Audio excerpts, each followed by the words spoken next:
Hey, ViolarulesReacts here, and welcome to, well, I would say blind commentary or blind reaction here, but it's actually not blind today. This is a series called Unmarked by Sparrow9642. It's an MLP dark slash mystery fan fiction reading, and this is part 7. The reason why I'm starting with part 7 is because I was in part 7. I will put a link down to part 1 if you want to go back to the beginning and listen to the story. By the way, there's going to be no moving visuals because that's usually how fanfic readings work. It's usually just a still image as somebody narrates, in this case, Sparrow9642.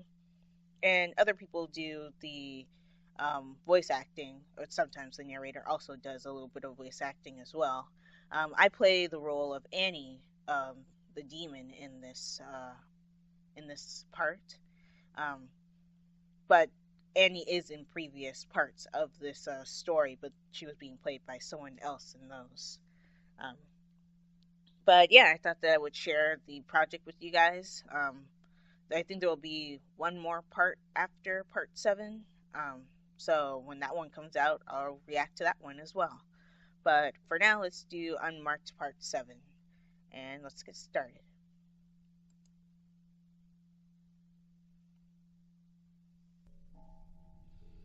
Sparrow's intro for whenever he does horror-related stories. Warning, the following reading contains content that may be disturbing to some viewers. Viewer discretion is advised. The morgue wasn't very far from Coldstein's home, so the trip wasn't very long, mainly around 10 Coldstein minutes. is the detective. The building was surprisingly small. Seeing death was not a common thing throughout Equestria. Scootaloo and Sweetbell's murders. Actually, I also put a link down to the original, the written story too, in case you want to read that while you're listening to the video. And Canterlot. Celestia guarded during the day, while Luna guarded the night, making any crime impossible. I like the background music chosen for this. Coldstein entered the building through the double doors, presenting his badge to the mirror at the front desk. She didn't say a word, knowing that when it came to Coldstein, it was serious business. She entered the code to the door through the link device on her desk, immediately following a beeping noise and the door opening to the more private part of the building. Coldstein nodded his head, opening the door to a much colder section of the building. By the way, this was Cadwell written by Sparrow himself, too. So he started to shiver. Why is it so cold? He asked, shivering. We keep the bodies from rotting. If you'd rather wait in the lobby, be my guest. Coldstein's volume is a little low. Cadwell did not waste any time at the Not that it's mentioning impossible of to exiting hear a him, cold but room, he's lower than and the darted others. back to the lobby. What a rookie. Now, time to solve this case once and for all, said Coldstein. Coldstein walked down a long hall until he came to a pair of doors with a neon sign above it So he's at labeled the morgue now. Morgue. Without hesitation, Coldstein pushed inward on the doors, entering a room where 2 medical examiners stood above a body. His entry startled both of them, causing them to stop working on the body. It did not take long for both of them to recognize Coldstein. Long time no see. Good to see you, Bronston. And you too, Redheart. Dr. So I'm Bronston going to and Nurse Redheart increase placed their the medical tools volume on a metal of ladder, the video covering real the body quick. with a light cloth, then made their way over to Coldstein. Indeed. I didn't think I would So what need brings you this here, loud, Coldstein? but I I just cut straight to the point.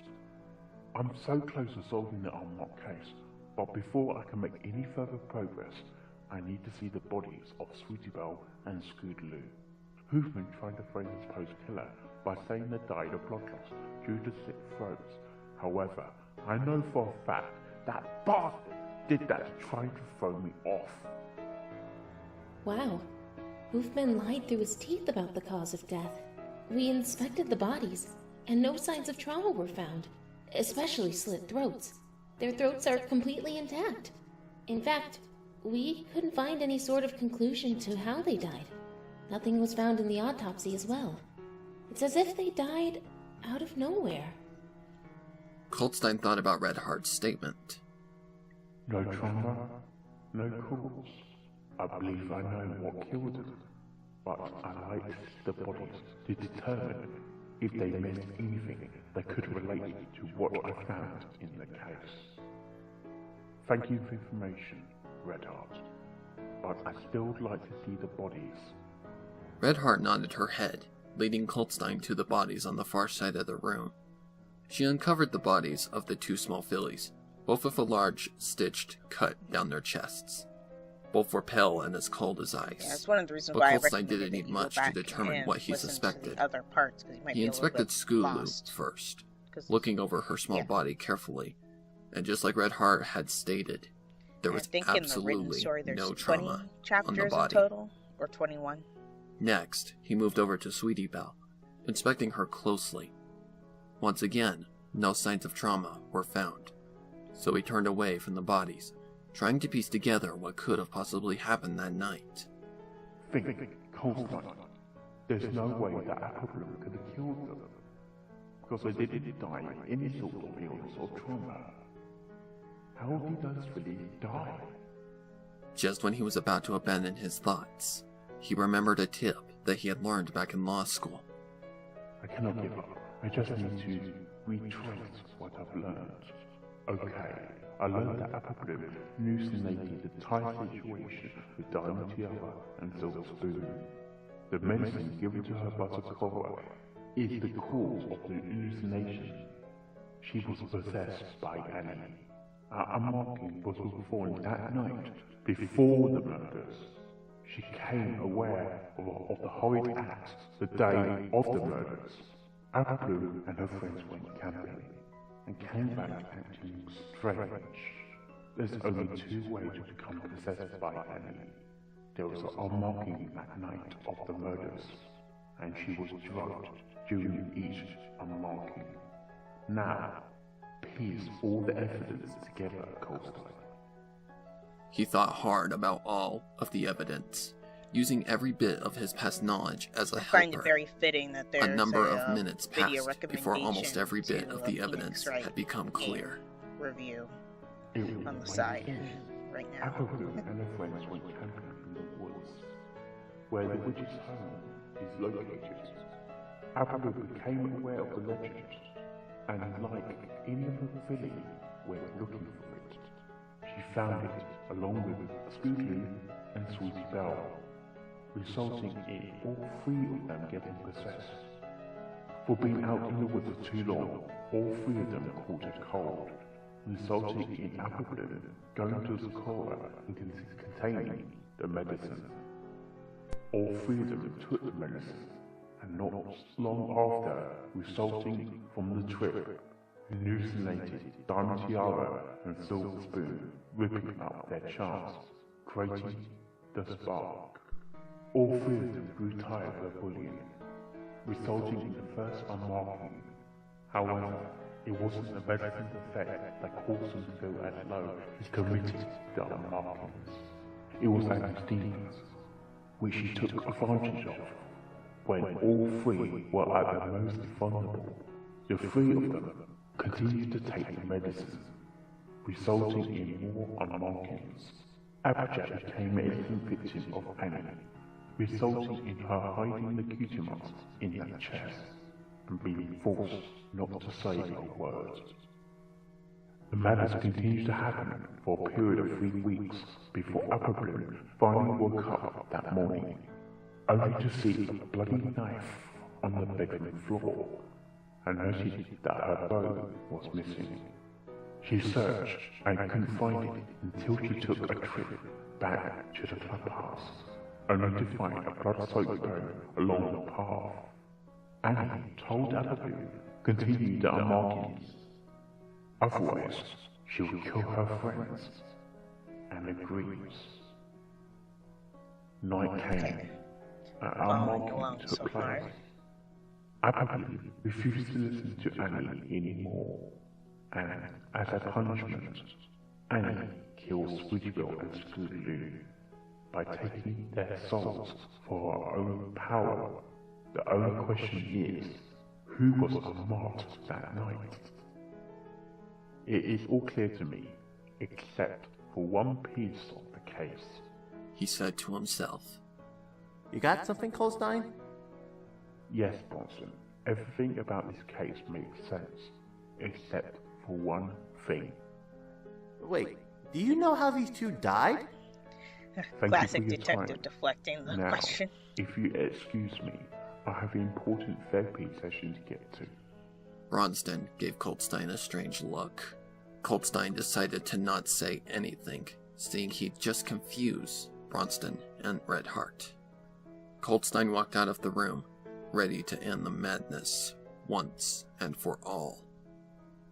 Time to end this madness. For good.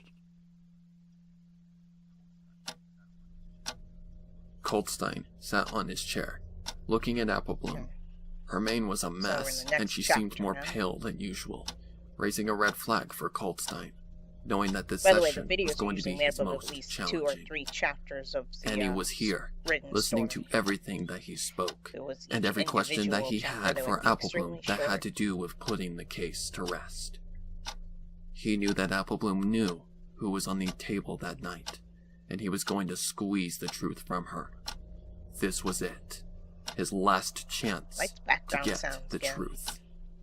Applebloom stared at him, fear within her eyes. She's here, Doctor. I know she is. She said in a frightened tone. Coltstein gave her an assuring look. I know she is, Applebloom. I can feel her. He assured. He prepared himself for the worst, grabbing the book he had come across in the Canterlot library within his hooves. Time to spill the truth, Applebloom. I investigated deeper in this case, and I know you ain't telling me the full truth. I also know how your friends died, and it wasn't you that did it, only Annie. Applebloom could not hide anymore, but she was afraid to speak. I've only lied because I was too afraid to tell the truth. Annie said she'd kill me if I said anything. I am aware of your struggles, Applebloom, but you can't be afraid of her anymore. I can assure you, you are safe with me. Applebloom paused, taking in a deep breath and letting it out. Okay, Doctor. I'll promise to stay strong for you. Good, Applebloom. Now, let me state something. Okay. I talked to your friend, Sakura, and she stated that you took the medicine because you wouldn't leave without it. Is this true? It's true, but it wasn't because I wanted it. Only because Annie forced me to beg Sakura for the medicine. But she wouldn't tell me why. This is before Annie showed her true colors. Coltstein was immediately intrigued. Annie presented herself as an apparition of something else before all of this chaos had started. He decided to question Applebloom further. Explain to me, Applebloom. What did Annie look like before she presented her true form? She looked like any other pony. And she stated that she was looking for friends. Coltstein smiled. Applebloom was not holding back. She truly was going against In this Annie's story, demands. Applebloom, So he Sweet Belle proceeded too to his will have next no question. stranger danger since, Where did you I meet guess. Annie, Applebloom? It wasn't just me, but Scooter and Sweetie Belle too. We decided to go crusading in a supposed haunted forest. Supposed While we haunted. were on a camping The trip, MLP all three of us universe, had heard nothing of is some legend, supposedly and decided haunted. to go looking for it to determine if the legend was real or not. We were looking and found an old house in the forest. So, being curious, we entered the house, said some chant that refers to the legend, and Annie appeared out of nowhere. Where did you learn of the legend? And who told you the chant? Sheriff? Sheriff told me. Okay. Very good, Applebloom. Why did Annie show her true form? What happened? Applebloom hesitated, but knowing she had to be strong, she continued to recuperate. But You mean I cooperate? attempted to disobey her, and she had control of me. Coltstein Or is was there more than intrigued, one way to pronounce wanting to know cooperate? more. How did she have control Not that I'm aware of, anyway. you? Applebloom was silent, struggling to speak. I haven't been completely honest with you, Doctor. Something happened in that house. and I now see it's nothing but a greedy mistake on my part. Coltstein noticed Applebloom's voice fall to the tone of a scared child. He was concerned as he spoke to the scared filly. What happened, Applebloom? It's time to be honest. Applebloom could see that he was not kidding, so she swallowed all the fear that she had and finally spoke the truth that Coltstein had been wanting to hear. I made a deal with her. She told me that if I would be her friend, she'd give me my cutie mark. Foolishly, I agreed. And just like she promised, a cutie mark appeared. Coltstein thought back to the clubhouse, where he found the 2 slabs of flesh on the table. Could that cutie mark have been Applebloom's? What was the cutie mark? Asked Coltstein, his tone growing more sincere. Applebloom attempted to answer, but was stopped. She had started to groan and struggle violently, immediately concerning the doctor.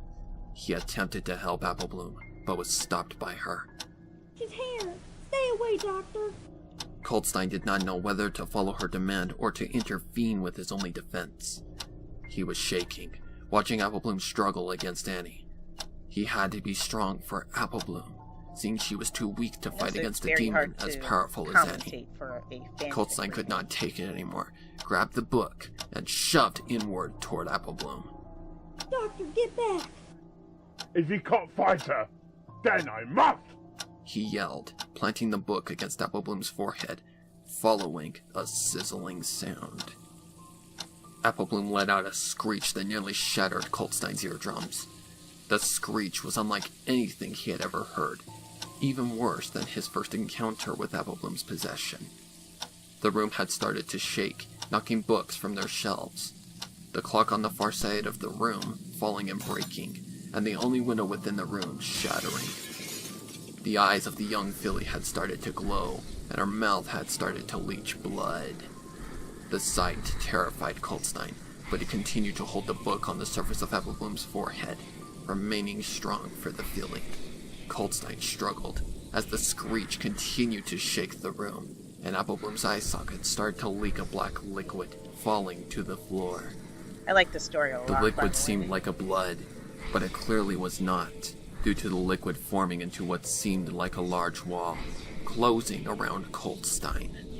He wasn't sure what to do, but knew that he was in danger, continuing to hold the book against her forehead.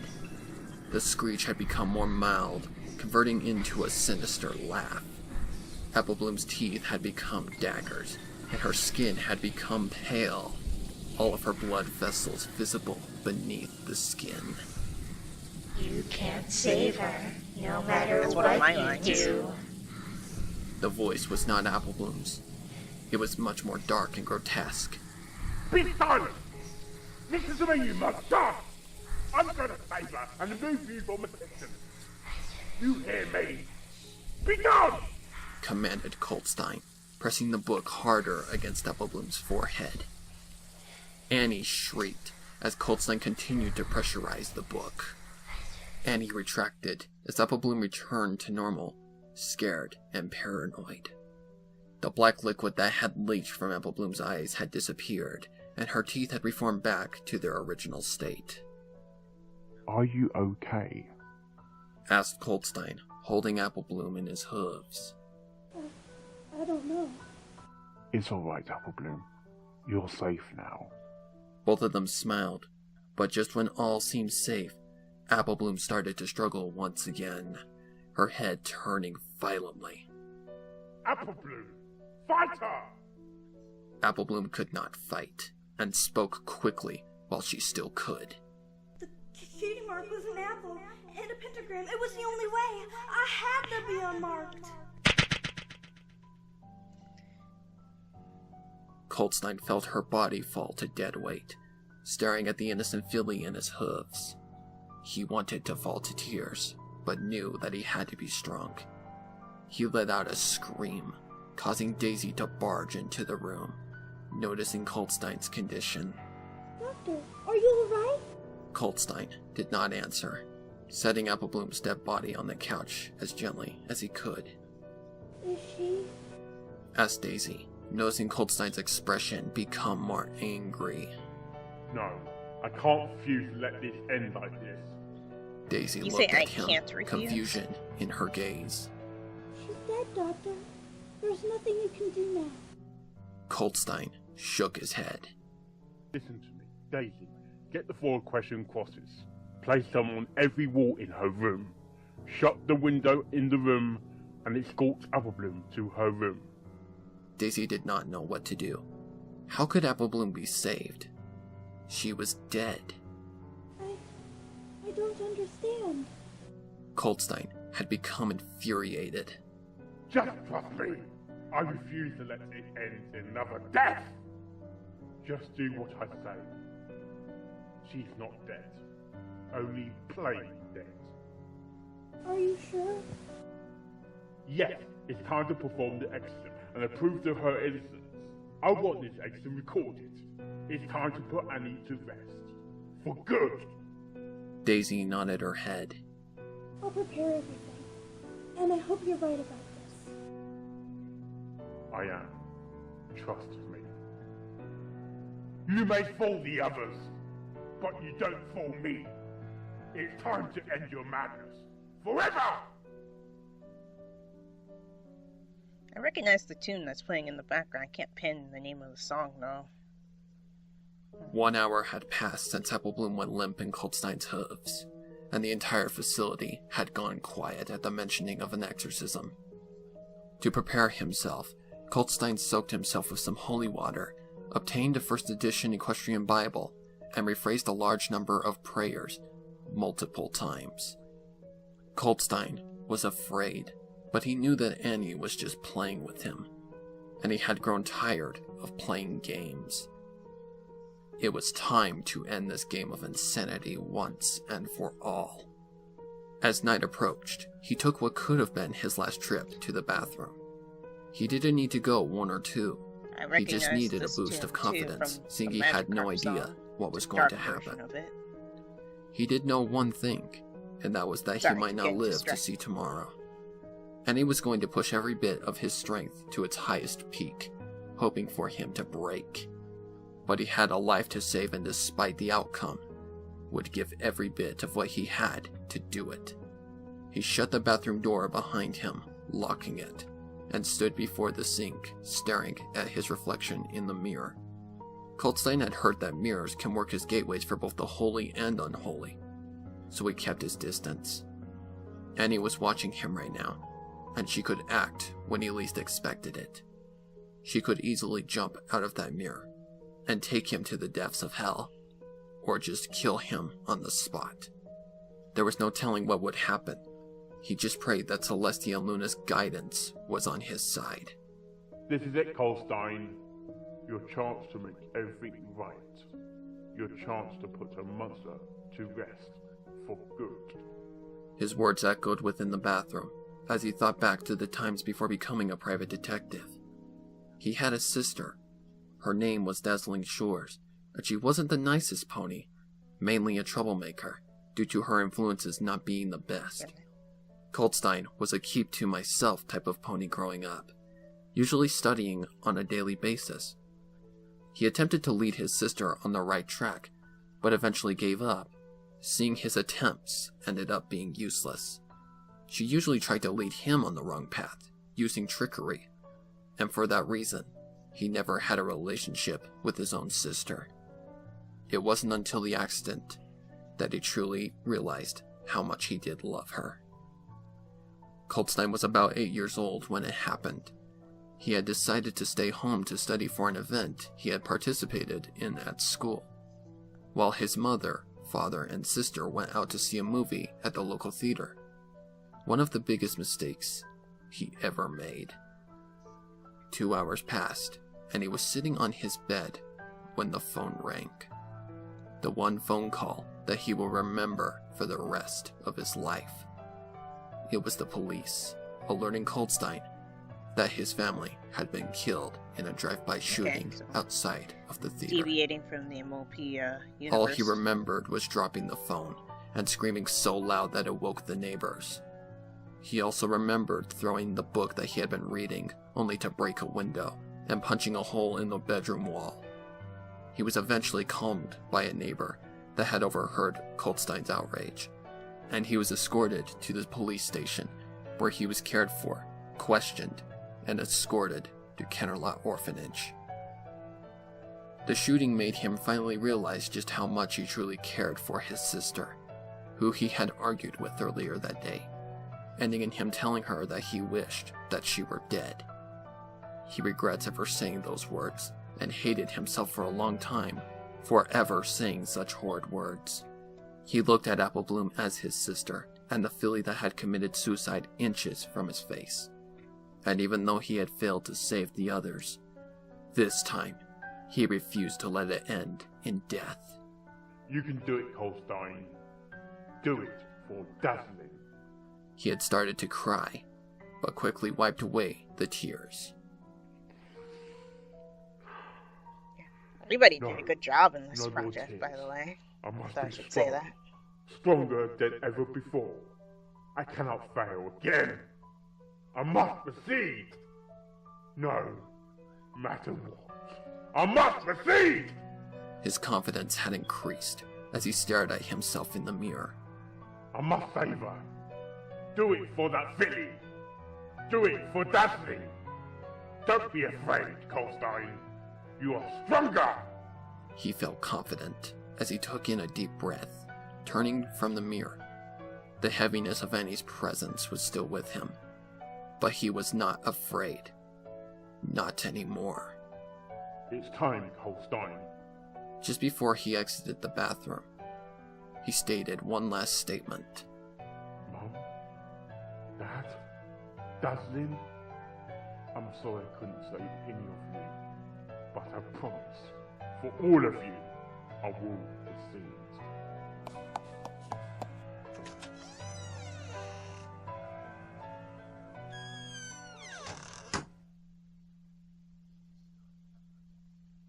Daisy stood at her desk, next to Apple Bloom, secured in a wheelchair designed to restrain whoever was sitting in it. Coltstein was not taking any chances at Annie escaping him, so he needed Apple Bloom as constricted as possible. He felt horrible seeing Apple Bloom strapped to a chair, as if she were a prisoner. But he just had to remember that this was not Apple Bloom. It was Annie using her as a shield, just as she had the past month. I did as you instructed. Her hooves are completely constricted. You are absolutely sure? She's not going anywhere, Doctor. I guess Coltstein gave her a is smile, also doing kissing the, her lightly voice on the of cheek. Daisy the nurse. I trust you. The kiss surprised her as he attempted to turn away, only for her to pull him in toward her, planting his lips against hers. Coltstein did not retract and continued to kiss her. He had felt as if all of his troubles were lifted from his shoulders for just a second, but he quickly came to realization of what needed to be done. He pulled away from her, feeling stronger. That was... Coltstein could not define the feeling that he had just experienced, so Daisy sugar-coated his feeling. It was something you hadn't felt for a long time, Doctor. It was love. Coltstein hadn't realized just how long it had been since he felt love in his life.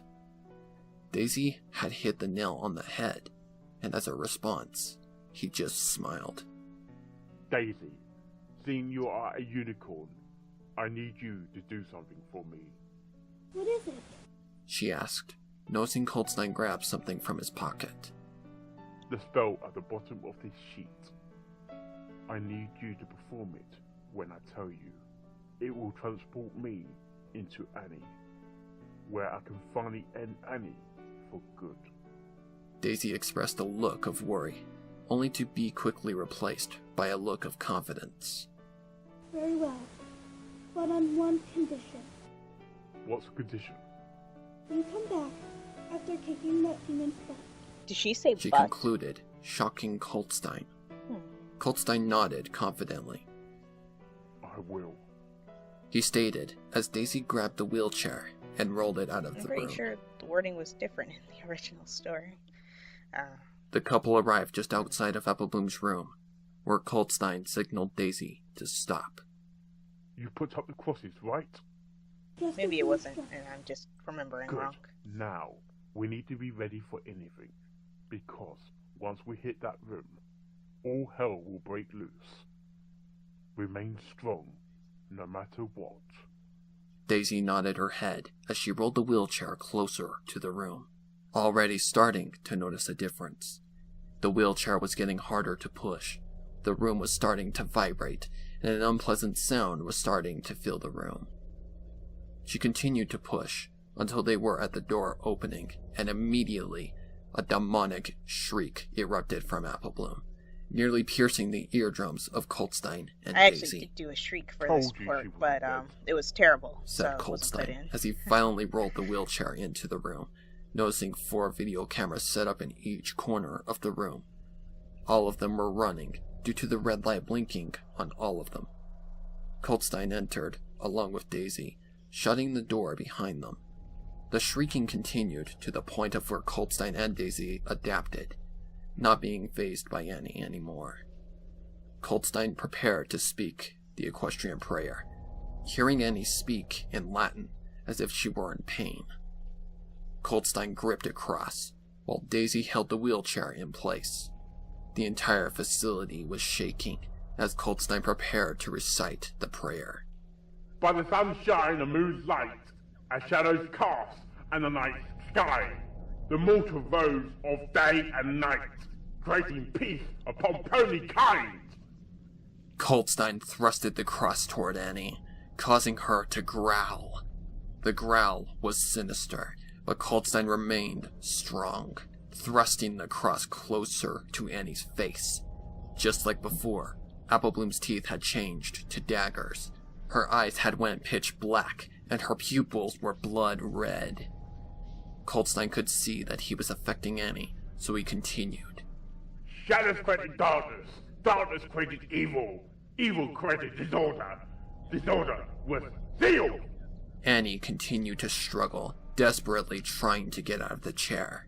Coltstein almost had her, and with only a few phrases left, he had to push her to the point of manifestation. He continued, struggling to keep his balance due to the entire facility shaking. Through the power of the sun and moon, harmony was created of 6 elements: laughter, honesty, loyalty, generosity, kindness, and magic. Rephrasing the elements caused Annie to struggle violently, releasing a sinister moan, and the floor beneath them had even started to crack from the force within the room. Coltstein was close, so he spoke the last bit of the prayer that would lead to the next step. With harmony, peace came to extinguish the wicked with the elements. The mortal created friendship. Annie shrieked so loud that the room felt as if it were going to collapse, following a sick-sounding moan. Coltstein signaled Daisy to be ready for the spell, as he spoke the final phrase, hoping for Annie to manifest herself within Applebloom. Annie of the wicked, I have the power over you. Show yourself! The room suddenly stopped shaking, and Annie had gone silent. Coltstein continued to hold the cross toward Annie, as he heard a sinister laugh erupt from Annie. She raised her head up, looking directly at Coltstein. She continued to laugh in her full manifestation, as Coltstein examined the evil that had plagued him for so long, now fully visible to him for the first time. Her eyes were pitch black with blood-red pupils. Her teeth were daggers, chipped and deteriorated. Her flesh was a pale yellow with all the blood vessels visible, and her tongue was long and thin, much like a serpent's. Here I am, Doctor. How do you do? Said Annie, wobbling her head around, attempting to I don't know anger why, but that part in Coltstein. particular makes me laugh. Her like voice someone's was low, delivery on it. raspy, and sinister. But Coltstein did not answer, only stared at the demon, unoffended. What's the matter, dog? Cat got your tongue. I'm sorry we must meet like this, but I've loved to torture your ass ever since I killed that pathetic little I don't normally nuisance swear, that so I night. tripped hard over that word. She was attempting to anger him, but he kept his anger level at 0. continuing to stare at Annie. Oh, how long I have wanted a vessel, and thanks to you, I now have one. You can't save her anymore. She's mine now. I've won. You've lost. Her soul is mine forever. You can't win. She's gone. You will never get her back.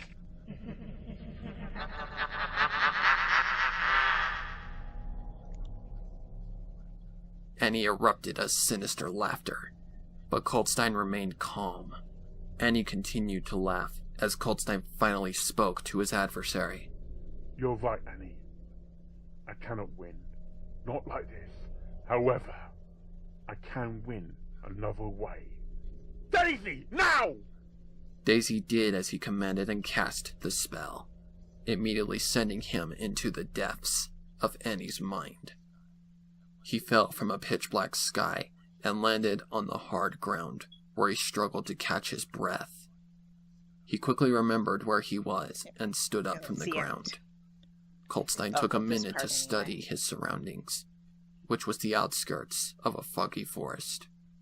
Welcome to hell, Coldstein, he said to himself, entering the void of Annie's mind. The forest where she lived. To be concluded. Yeah, I like this story a lot, and I'm glad that I was able to participate in it and hear the credits of everyone who did voices. Okay, so Twidash was both the nurse and Apple Bloom.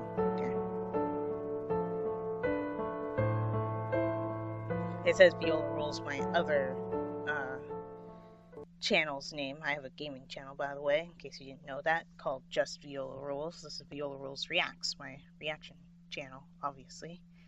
But yeah, I just thought that I'd share that project with you guys. I will put Sparrow's channel down in the description below, so you can check out some of his other stuff. He's done other grim dark and dark fic readings and stuff like that, and they're all really good, in my opinion. I've listened to a couple of the other ones, and I've really enjoyed them. And I think you guys will, too.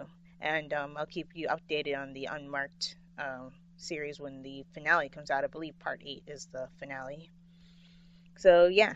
If you guys enjoyed this video, give it a like. Also, be sure to like my Facebook page, follow me on Twitter, as well as support my Patreon. All 3 links will be in the description below. And subscribe for more. And if you are subscribed or a new subscriber right now, be sure to hit that bell icon to get notified when I upload videos. This is Viola Rules Reacts, signing off. Talk to you later.